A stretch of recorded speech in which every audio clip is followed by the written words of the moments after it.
Hi hello friends, welcome to day into சமையல். இன்னைக்கு நம்ம பார்த்தீங்கன்னா ரொம்பவும் டேஸ்டியான அண்ட் ஹெல்த்தியான கருப்பு உளுந்தங்களி தான் செய்ய போகிறோம். ஒரு குறைவான நேரத்தில் ஒரு ஹெல்த்தியான ரெசிபி செஞ்சு சாப்பிடணும்னா கண்டிப்பாக நீங்கள் கருப்பு உளுந்தங்களியை ட்ரை பண்ணி பார்க்கலாம். டேஸ்ட்டும் அட்டகாசமாக இருக்கும். ரொம்பவே குயிக்காக செஞ்சிடலாம். இது பெரியவங்கலேருந்து சின்னவங்க வரைக்கும் எல்லாருமே கண்டிப்பாக சாப்பிட வேண்டிய ஒரு ரெசிபியும் கூட. வாங்க எப்படி செய்யலான்னு பார்க்கலாம். இதுக்கு ஒரு கடாயில் 1 கப் உளுந்தம் பருப்பு ஆட் பண்ணிக்கோங்க. நான் இன்னைக்கு உடைச்ச உளுந்தம் பருப்பு எடுத்திருக்கேன். நீங்கள் முழு உளுந்தம் பருப்பு கூட எடுத்துக்கலாம். கருப்பு உளுந்து 1 கப்பில் ஆட் பண்ணிக்கோங்க. இது 250 ml கப்பு. நீங்கள் எந்த கப்பில் எடுக்கிறீங்களோ அதே கப்பாலே எல்லா மெஷர்மெண்ட்ஸையும் எடுத்துக்கோங்க. 1/4 கப் அரிசி எடுத்துக்கோங்க. அரிசியும் நீங்கள் எந்த அரிசினாலும் எடுத்துக்கலாம். நான் இன்னைக்கு பச்சரிசி எடுத்திருக்கேன். ரெண்டையும் ஆட் பண்ணிட்டு மீடியம் அண்ட் லோ ஃப்ளேமில் வச்சு ரோஸ்ட் பண்ணி எடுத்துக்கோங்க. ட்ரை ரோஸ்ட் தான் பண்ணணும். நல்லா பொன்னிறமாக நம்ம ரோஸ்ட் பண்ணி எடுத்துக்கணும். இந்த மாதிரி நம்ம ரோஸ்ட் ஆகக்குள்ள அவ்வளோ ஒரு வாசமாக இருக்கும் உளுந்தம்பருப்பு. அவ்வளோதான், ரெடி ஆயிடுச்சு. இப்போது இதை நல்லா ஃபுல்லாக கூல் பண்ணி அரைச்சி எடுத்துகிட்டு வந்துடலாம். மிக்ஸிங் ஜாரில் ஆட் பண்ணி நல்லா முழுமையாக ஆற வச்சு எடுத்திங்கன்னா நல்லா பவுடர் கிடைக்கும். இப்போது ஒரு கடாயில் 3 கப் தண்ணி ஆட் பண்ணிக்கோங்க. நான் 1 கப் பருப்பு எடுத்துருக்கிறதால 3 கப் தண்ணி எடுத்திருக்கேன். 3 கப் தண்ணி சரியான அளவு. எந்த கப்பால் எடுத்தீங்களோ அதே கப்பாலே எல்லா மெஷர்மெண்ட்ஸையும் எடுத்துக்கோங்க. 3 கப் தண்ணி ஆட் பண்ணிவிட்டு இப்போ நம்ம அரைச்சி வச்சுருந்த இந்த பொடியை ஆட் பண்ணிக்கலாம்.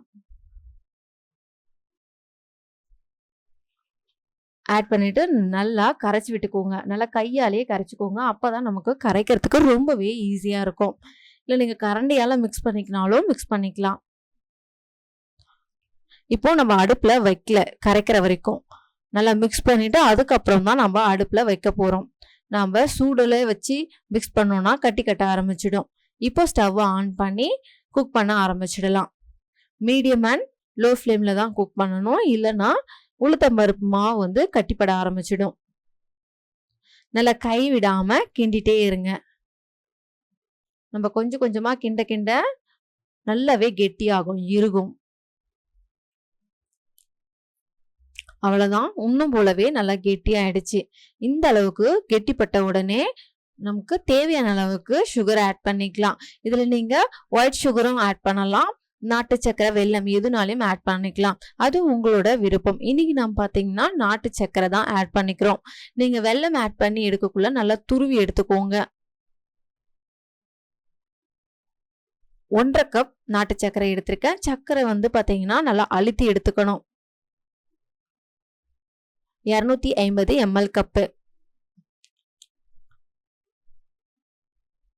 ஆட் பண்ணிட்டு நல்லா மிக்ஸ் பண்ணிக்கோங்க. இந்த சக்கரை பார்த்தீங்கன்னா உங்களுக்கு பர்ஃபெக்டான ஸ்வீட்டை கொடுக்கும். ஒருவேளை உங்களுக்கு குறைவா வேணும்னா 1/4 கப் கம்மியாவே நீங்க ஆட் பண்ணிக்கோங்க. இப்போ இது நல்லா கரைஞ்சி மறுபடியும் கெட்டிப்பட ஆரம்பிக்கும். அது வரைக்கும் நம்ம கிளறிட்டே இருக்கணும். ஓரளவுக்கு கெட்டிப்பட்டுருச்சு. இப்போ 1 கப் நல்லெண்ணெய் எடுத்திருக்கேன். இதுல கொஞ்சம் கொஞ்சமா ஆட் பண்ணிக்கோங்க. கொஞ்சம் கொஞ்சமா ஆட் பண்ணி அந்த எண்ணெயை நல்லா அப்சர்வ் பண்ணுற வரைக்கும் குக் பண்ணிவிட்டு மறுபடியும் 1 tablespoon 2 tablespoon add பண்ணி இதே மாதிரி கிண்டிகிட்டே இருங்க. நமக்கு அந்த எண்ணெய் பிரிஞ்சு வரணும். அந்த எண்ணெய் பிரிஞ்சு வந்தால் தான் நமக்கு கரெக்டாக குக் ஆகிருக்குன்னு அர்த்தம். எண்ணெய் பிரிஞ்சு வந்த உடனே ஸ்டவ்வை ஆஃப் பண்ணிடலாம். நம்ம இந்த கருப்பு உளுந்தங்களியை நம்ம ரெகுலராக எடுத்தோம்னா நம்மளோட ஹேர் நல்லா க்ரோத் ஆகும், எலும்பு நல்லாவே வலுப்பெறும். வீக்லி 1 டைம் கண்டிப்பாக ட்ரை பண்ணி பாருங்க, நல்ல ரிசல்ட்ஸ் கிடைக்கும். அனிமியா பிரச்சனை இருக்கிறவங்க கூட இந்த கருப்பு உளுந்தங்களியை நீங்கள் வீக்லி 1 டைம் கண்டிப்பாக எடுத்துக்கலாம்.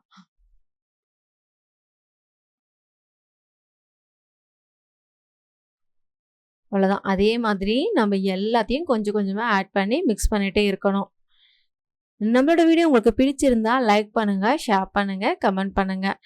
நம்மளோட சேனலை நீங்கள் சப்ஸ்கிரைப் பண்ணலைன்னா சப்ஸ்கிரைப் பண்ணி வச்சுக்கோங்க. சைடில் பெல் பட்டனை கிளிக் பண்ணி ஆல் என்ற ஆப்ஷனையும் சேவ் பண்ணி வச்சுக்கோங்க.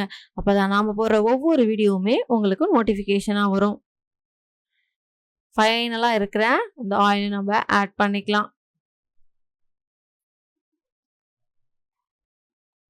நல்லாவே எண்ணெய் ஓரங்கள்லாம் பிரிஞ்சு வந்திருக்கு பாருங்க. இந்த அளவுக்கு நம்ம வந்த உடனே ஸ்டவ் ஆஃப் பண்ணிடலாம். இப்ப நம்ம யூஸ் பண்ண எல்லா ஆயிலுமே அப்படியே வெளியே கக்கும். அவ்வளோதான். ஆற வச்சுட்டு நம்ம சர்வ் பண்ணிக்கலாம். நம்ம ஆற வைக்க இது இன்னுமே நமக்கு கெட்டியாகும்.